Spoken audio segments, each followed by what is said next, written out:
अस्सलाम वालेकुम dear students. आज हम क्लास 7 की थर्ड यूनिट की रिव्यू एक्सरसाइज के चंद क्वेश्चंस आपके सामने पेश कर रहा हूं। पहला क्वेश्चन, उसके कुछ पार्ट्स हैं जो कि डेफिनेशन की शक्ल में हैं। पहला पार्ट है define the terminating decimals. Terminating decimal क्या होता है? इसकी डेफिनेशन को बाकायदा तौर पे याद करने से पहले चंद कॉन्सेप्ट्स में आपके गोश गुजार करना चाहूँगा। बेटे, कोई भी आप एक डेसिमल्स ले लें 5.231, इसमें ये जो पॉइंट है इसको हम कहते हैं decimal point. This is called decimal point.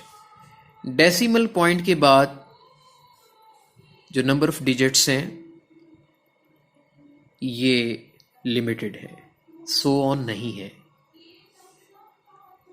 तो हम इसे कहेंगे टर्मिनेटिंग डेसिमल। इसके बरक्स अगर ये क्वांटिटी सो ऑन पॉइंट के बाद जो डिजिट्स की तादाद है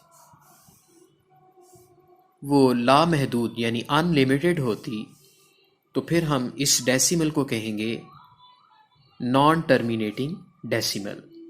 ये डेसिमल टर्मिनेटिंग डेसिमल है और ये डेसिमल नॉन टर्मिनेटिंग डेसिमल है, चूँकि पॉइंट के बाद नंबर ऑफ डिजिट्स अनकाउंटेबल है, लामहदूद है।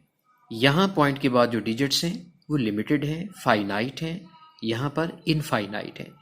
जब number of digits after the decimal point finite हो तो वो टर्मिनेटिंग डेसिमल होगा, और अगर after the point number of digits infinite हो तो हम उसे नॉन टर्मिनेटिंग डेसिमल कहेंगे।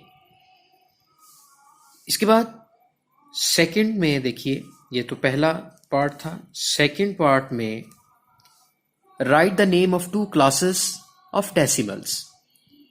डेसिमल्स की कितनी क्लासेस होती हैं, यानी डेसिमल की कितनी टाइप्स होती हैं? बच्चों, मैंने अभी अभी आपको 2 किस्म के डेसिमल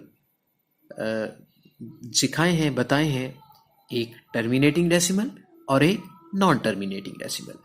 तो यही क्वेश्चन दोबारा है कि कितनी टाइप्स होती हैं या कितनी क्लासेस होती हैं, तो इसका आंसर यही होगा, terminating and non terminating decimals.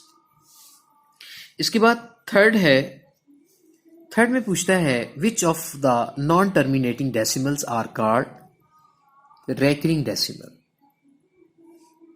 फिर से मैं बोल रहा हूं, जो थर्ड क्वेश्चन है, which of the non terminating decimals, यानी कौन से non terminating decimals recurring decimal भी होते हैं, कौन से non terminating decimal recurring decimal कहलाते हैं।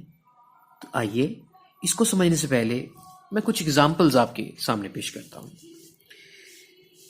देखिए, जैसा कि मैं ऊपर वाली एग्जाम्पल ले रहा हूं 5.231, 4, 5 एंड सो ऑन, ये नॉन टर्मिनेटिंग है क्योंकि आफ्टर द पॉइंट जो डिजिट्स हैं वो इनफाइनाइट हैं और वो सो ऑन है, लिहाजा हम इसे कहेंगे नॉन टर्मिनेटिंग है। ठीक है, लेकिन ये रैकरिंग नहीं है। रैकरिंग इसलिए नहीं है कि पॉइंट के बाद कोई सिंगल डिजिट या ब्लॉक ऑफ डिजिट रिपीट नहीं हो रहा। आपको ये बात मेरा ख्याल में थोड़ी सी मुश्किल लग रही होगी कि इससे क्या मुराद है। मैं इसको जरा क्लियर कर देता हूं। मिसाल के तौर पर एक एग्जांपल है 1.3333 एंड सो ऑन, है तो ये भी नॉन टर्मिनेटिंग, मगर उस नॉन टर्मिनेटिंग से इसकी टाइप थोड़ी सी हटके है। कैसे? अब यहां पॉइंट के बाद आप देख रहे हैं कि एक सिंगल डिजिट ऐसा है जो बार बार रिपीट हो रहा है, और उसके बाद हमें मालूम है कि क्या डिजिट आएगा।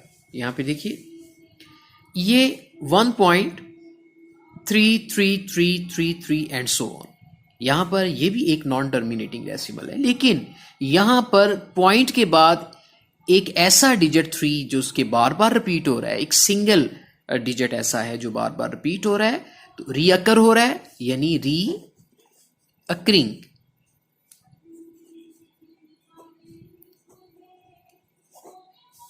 तो इसको हम कहते हैं रैकरिंग। ये रैकरिंग का वर्ड यूज करते हैं जब पॉइंट के बाद कोई एक डिजिट बार बार रिपीट हो रहा हो, उसे रीअकर कहते हैं या रैकरिंग कहते हैं। तो हम इस डेसिमल को क्या कहेंगे? Non terminating and recurring. इसी तरह बाज दफा 2 3 1 2 3 1 2 3 1 एंड सो ऑन। बाज दफा कुछ ऐसा भी होता है कि पॉइंट के बाद एक ब्लॉक होता है ऐसा जो कि बार बार रिपीट हो रहा है, सिंगल डिजिट के बजाय एक ब्लॉक का मतलब या ग्रुप, एक ऐसा ग्रुप रिपीट हो रहा होता है जो बार बार रीअकर हो रहा होता है। तो इसको भी हम नॉन टर्मिनेटिंग एंड रैकरिंग कहेंगे, यानी एक ब्लॉक अगर बार बार रिपीट हो रहा हो या फिर एक सिंगल डिजिट बार बार रिपीट हो रहा हो, दोनों सूरतों में ये recurring and non terminating decimals होगी। तो ये कॉन्सेप्ट था जो कि मैंने आपके सामने पेश किया है। अब इसकी बाकायदा जो डेफिनेशंस हैं वो आपने लर्न करनी है। तो ये स्क्रीन पे भी इनके जो डेफिनेशंस हैं वो आपके सामने मैं पेश कर रहा हूँ, आप उनको देखिए और उनको याद भी कीजिए। शुक्रिया, अल्लाह हाफिज़।